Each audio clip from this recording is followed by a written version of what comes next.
Hey, my name is James Nicholson and welcome to my YouTube channel. In this video, I want to talk about buy-to-let. Is it dead? Every now and again, I do a video summarising this, and there's lots of reason to think that potentially it could be over. But I'm going to look at the pros and the cons of buy-to-let, and so you can make a decision for yourself and think if it's something that you would like to do, because it is still good, but not for everybody. So hopefully this will help you make a decision. Now, at the moment, the reason why this is more topical than ever is 30% of landlords have already quit the market. And a survey by Rightmove last week talked to 1,000 landlords and asked them, if the new EPC rules come in, would you leave the market? And shockingly, 50% of that small amount, so the 70% of landlords left, 50% of those said that they would quit if the new EPC rules became law. Now, let's talk about that and more. But before we jump into this, if you haven't done already, do subscribe to the channel over there and hit that bell notification. We've just hit 31,000 subscribers. Thanks to everyone that watches. Am I here? Smash like, tickle like, do something to that like button. That really helps with the YouTube algorithm and helps grow the channel. So let's look at what's going on in the buy-to-let market, because it's tough, right? It isn't as easy as it used to be, for sure. The Conservatives were in power for a long period of time and they implemented quite a lot of this stuff that I'm going to talk about. But now Labour's in power, is potentially going to get even worse for landlords. So let's look at the cons. What's not great about being a landlord at the moment? Well, one thing that's already made a lot of landlords quit is something called Section 24. And that's where you pay tax on the gross rent. Now, before you were able to deduct lots of expenses, but let's say you get £1,000 rent now, then you're only going to be able to deduct around 20%, which isn't as good as it was in the past. And so a lot of landlords now could be losing money, particularly with higher interest rates, if they didn't put their rents up and stuff like that. So that's the tax side of things. And that's we've already had 30% leave. I would estimate from comments and people that watch this channel that say they leave, I bet you that is at least 15% of those. So half of those landlords that already quit is for the tax reasons. A lot of people that I know quit because of that. Next is interest rates. And so while interest rates have improved in the last year, no one can doubt that, it is brutal. So a buy-to-let landlord will normally pay interest only. That's how those types of mortgages are. You can do repayment, but the numbers wouldn't add up. So it just wouldn't be likely to do it. And last year, or 2 years ago now, interest rates were around 1% for a lot of landlords. And if they went from 1% to 6%, which some did, in that scenario, their mortgage went up 6 times. Don't believe me? Because a lot of people question me on that. Google interest only buy-to-let calculator. Put an interest rate of 1%, see how much the payments are. Put an interest rate of 6% and see how much the payments are. 6 times the payment. That is another reason why some landlords left the market, because the interest rates moved up. Now, you might say, well, interest rates have moved down recently, James. And I've talked about that a hell of a lot. We've had so many lenders that have cut, slashed and dropped interest rates. But now we're on a knife edge. And this week, we've had some controversial videos where I've talked about interest rates either will go down to 3%, as John Charcoal is saying, or the market is potentially predicting, if the budget is bad, if the markets don't like Rachel Reeves' budget at the end of October, you could have a Liz Truss situation where rates have gone up. Don't believe me on that one. 4 or 5 lenders have already increased interest rates this week. So that's more uncertainty. And for some landlords, that is just going to make them leave. So interest rates are something to keep an eye on. Next is capital gains. So if you buy a property for £100,000, then it goes up to being valued at 200,000. Your gain is 100,000. You're taxed on that when you sell that property. Right now, it's around 28%. It's potentially going to go up to, I saw this week, some people saying 39%. It's a huge increase in tax.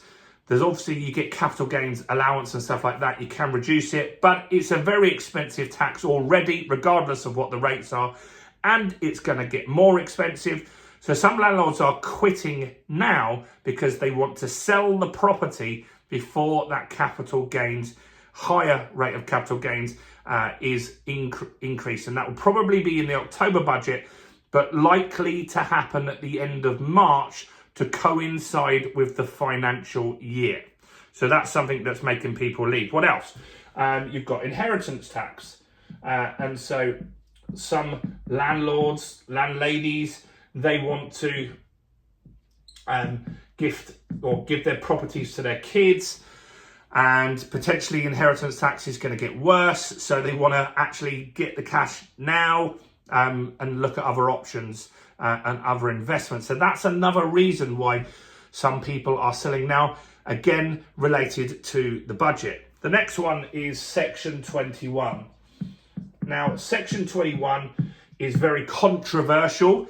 If you're watching this as a tenant, you hate it. If you're watching it as a landlord, maybe it gives you some comfort. Now, the Section 21 rule allows you for any reason to give notice, 2 months notice to your tenant to get your property back. Why do landlords like it? Well, let's just say you have a tenant living there that doesn't pay rent. Now, you can get them out by taking them to court. That's using something called a Section 8. That could take 6, 9, 12 months to even get a hearing. And in that time, if they're not paying, they're probably not going to pay you. So you could have no rent for 6 months or a year, in the worst case scenario, before you even get a hearing in court. Section 21 gets you your property back in 8 weeks, which is significantly better and gives landlords that little bit more comfort. A lot of landlords have said, if you get rid of Section 21, I'm gone. Even just the mention, because the Conservatives said, we're going to get rid of this.